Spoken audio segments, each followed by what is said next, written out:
Koşulsuz sevmek rüzgar gibi, görmeden dokunmak su gibi, yanmayı göze almak ateş gibi ve susunca duymak her şeyi. Sevgi bir çağlayandır, sen çağlayabildiğin kadar. Aşk sevgide yok olmaktır, sen kendinden vazgeçtiğin kadar. Deniz huzurun aynasıdır, yüzmeyi bilen içini görür. Okyanus derinliğin hasretidir, sen batmadan seyre dalabildiğinde.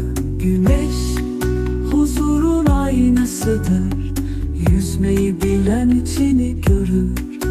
Okyanus derinliğin hasretidir, sen batmadan seyre dalabildiğinde.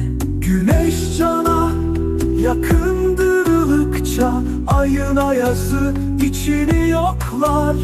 Çiçek dalında solmadan güzel, sen dokunmadan sevebildiğinde. Koşulsuz sevmek rüzgar gibi, görmeden dokunmak su gibi, yanmayı göze almak ateş gibi ve susunca duymak her şeyi.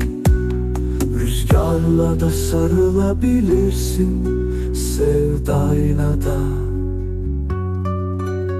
Kasırgalar içindedir bazen, sen köklerinden kopmadıkça.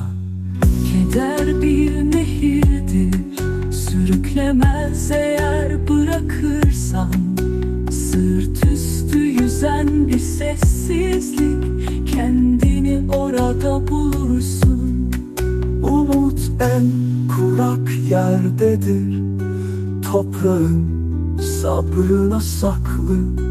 Tohum sessizce çatlar, sen inandıkça sabrına. Koşulsuz sevmek rüzgar gibi, görmeden dokunmak su gibi, yanmayı göze almak ateş gibi ve susunca duymak her şeyi. Yolculuk aynadır aslında, varış yok, yön bile kayıp. Sen adım attıkça anlarsın yolun hep içeri aktığını. Yalnızlık bir yankıdır derinden, kendini çağıran sestir aslında.